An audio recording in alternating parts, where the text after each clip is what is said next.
Hey folks, it's ioEther and we're back with some more World of Tanks. As you can see, this is a ninja in his Action X. This is a tier 10 game. Obviously, this is a grand battle. Ooh, very first one on the channel.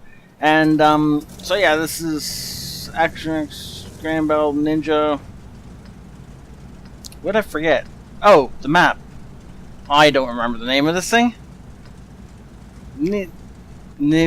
Nebelberg. It's this one. It's the Grand Battle map. It's the Summer Grand Battle map. From now on, until they add enough that I have to pronounce it, because nope. Anyway, so before we get too far into the game, as always, if you want to kill this thing, what do? Well, shoot and lure Glacis is the simplest, easiest way. Lure Glacis will do it. Actually, shooting it right here will hit his ammo rack. Do that a couple times in a row, and he'll be a convertible. Everything will be great. And he'll be really, really unhappy with you. Now, if you have to shoot this thing's turret. Okay, that gun barrel. What does he got strapped on there? Oh, it's camouflage. I see. Anyway, so if you have to shoot this thing's turret, let's say it is hull down, and you are trying to kill it, there are flat cheeks on the sides. These are your best bet for trying to kill it. They're something like 250 millimeters thick. They're still your best bet. Gets silly, other parts of the armor. But anyways, and of course, you should probably, unless your gun is 250 to 260, with your base rounds, you should be probably firing gold at this. Now, do not shoot at this top part. It gets really silly really fast. If he is just a little bit above you, this turns into something like 400. If he is if you're shooting at something like this, that might be 600 millimeters. It's something like 200 to 300, just flat on. Never mind when you start to get below it. It starts to get really, really silly really fast. And it's the same with these angled parts on the side. So right under the gun, or these flat cheeks on the side, those are your best places to shoot this tank. And even if you back off, you can see that there's a little bit of an angle right beside the gun. So again, you're just shooting for this little part over here. This little part over here. Or alternatively, right below the gun.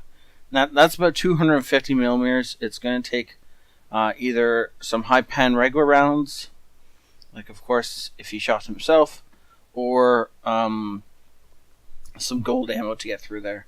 So good luck. If you have to shoot the turret of an Action X, good luck, and God bless you.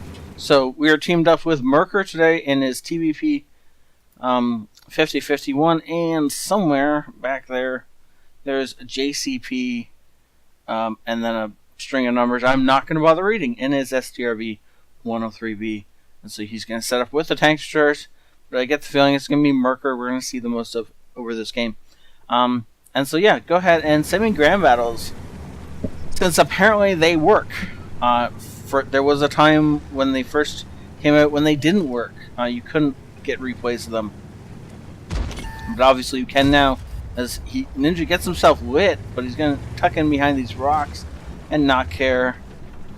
Any shells that are going to rain down towards him are just going to go harm. What does this guy think he's doing? Well, apparently Ninja missed. That's sad. Considering the fact that this guy's in the open. Wait, 200. Oh, he's firing HE. He's trying to pen him. He would pen him if he didn't hit him in the turret. If you hit him in the side of the tank, or even possibly the front of the tank with 100 millimeters pen, he might actually go through it and pen him and do the whole 480 damage. Or he can get hit by enemy artillery and be in a lot of pain. Okay, so before we get too far into the action here, as always, if you think that the first grand battle on the channel deserves some props, and you think that maybe this makes Ninja the MVP of the week, then go ahead and hit that like button, please, and that will help him out and me out quite a bit. And ooh, ow, ow, ow, ow. Super Conqueror over there doing some damage. And of course, if you think I deserve subscribers, then please share this video. And in all things, thank the patrons who support us, for they are awesome. So he goes ahead and flying fires. Flying fire. Haha, it's a new kind of thing. Blind fires at the grill that he knows is back there somewhere. He also knows there's a super conqueror that's never been lit back there somewhere. Oh, look at that, Sheridan. Stupid enough to run out into the open before he ran away. Okay, well, that's one less Sheridan on the map. And I don't know exactly where he's going, so I'm going to speed this up. Looks like he's going to flank around, though. Oh, no, he's just falling back. And it looks like he's going to try and snipe. Action X is actually quite good at this, as it's a fairly accurate gun. But he doesn't look like he's going to find the shot he wants from here. So he's going to relocate somewhere else. He can't get up onto here.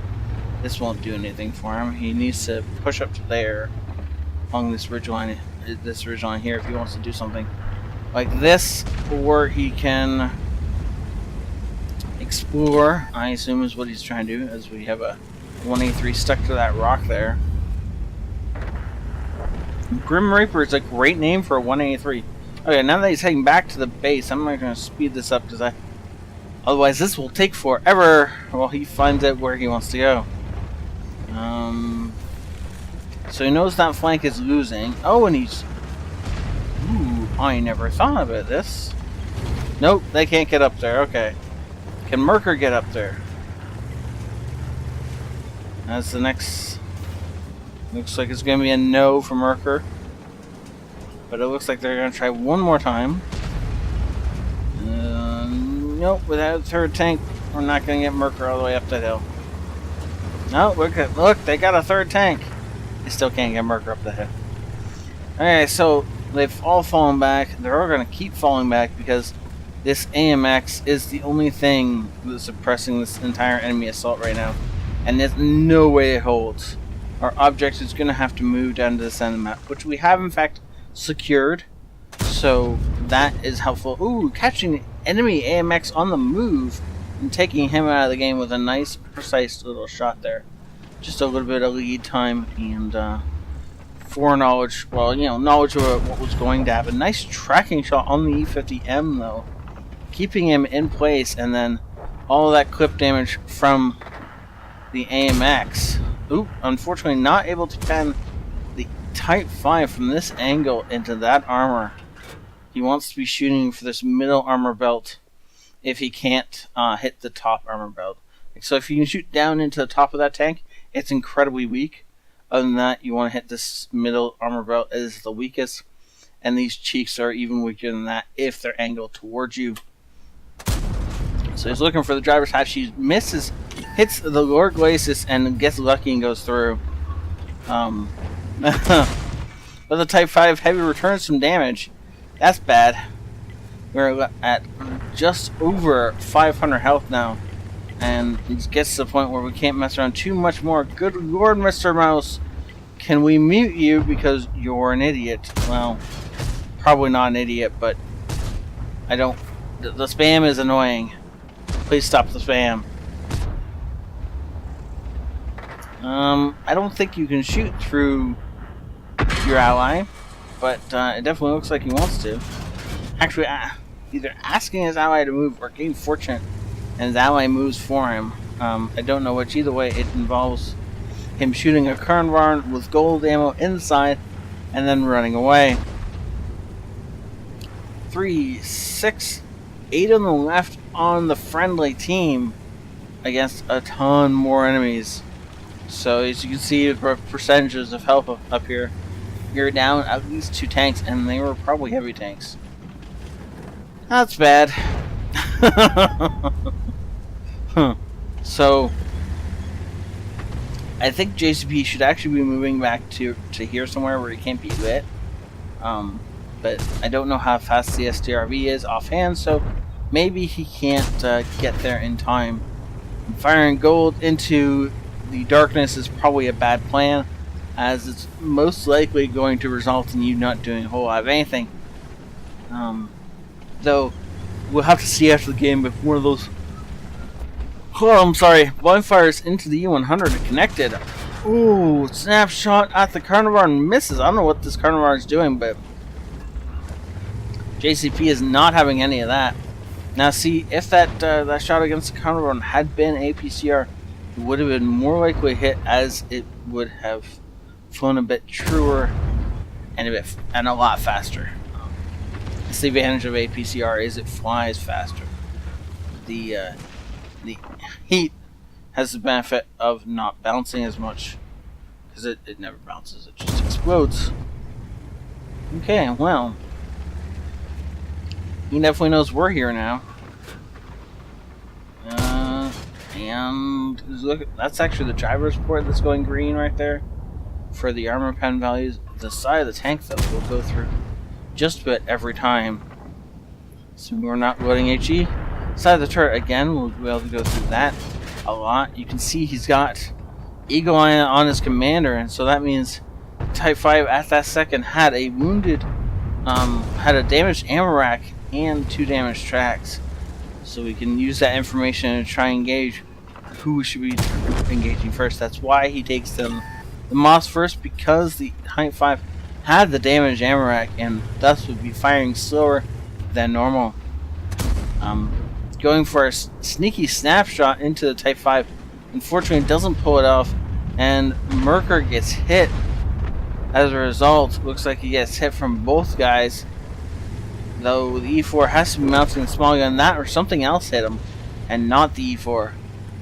Though the Type 5 is dead now, so that's going to help quite a bit. Getting around the E4 is crucial. Note that he's got HE loaded. That means he has to get all the way around and pen the rear of the tank. Alternatively, he can... let me zoom in for a second here. He can aim at this tank up here and pen that. If he fires into these tracks, he's just going to do a bit of damage and track the thing. Maybe. Oh, he gets lucky and the E4 fires into the dirt, and he manages to guide that shell up and over into the soft engine and gets himself the kill.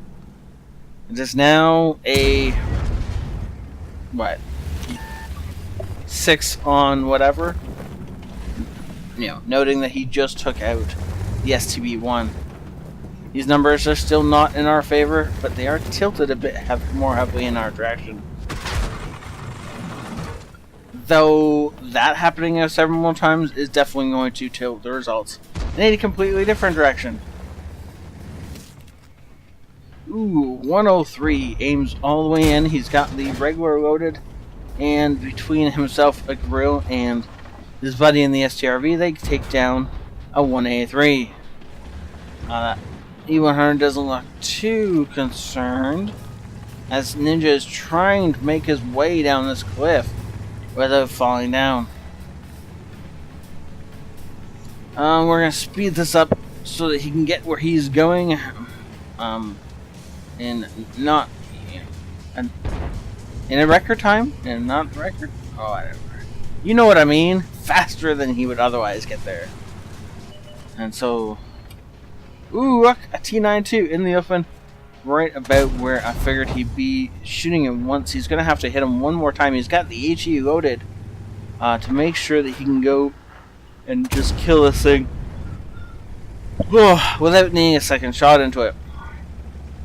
Unfortunately, it literally just took out Merker before the kill happened.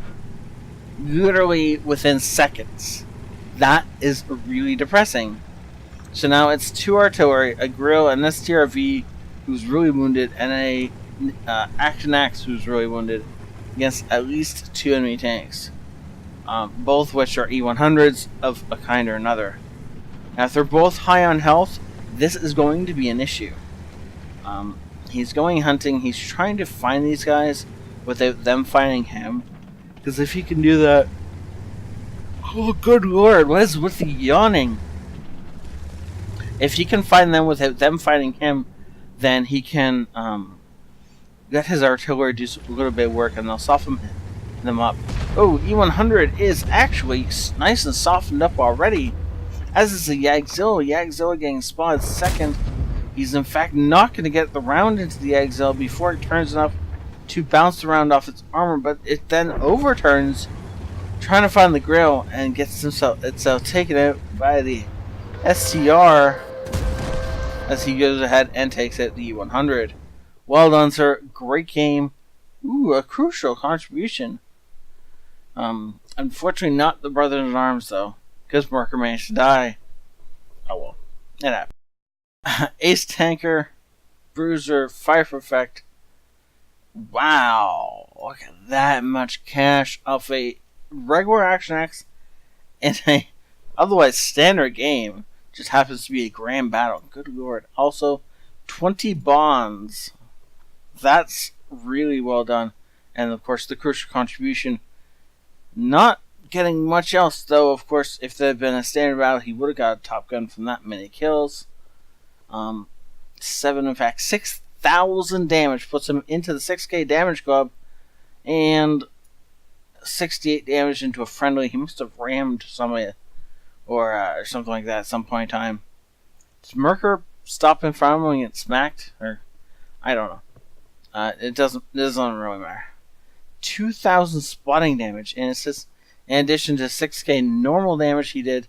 Yeah, here in the cache, and he only actually gets to take 12,000 of it home with him because of just how much gold ammo he spent on that game. 13-minute game. This was a great game, and it was a joy to watch it. Thank you so much, Ninja, for letting us do that. Thank you to everybody out there who watched. If you think Ninja deserves an MVP for this, go ahead and smash that like button. If you think I deserve more subscribers, then please share this. And of course, in all things, thank the patrons, for they are awesome.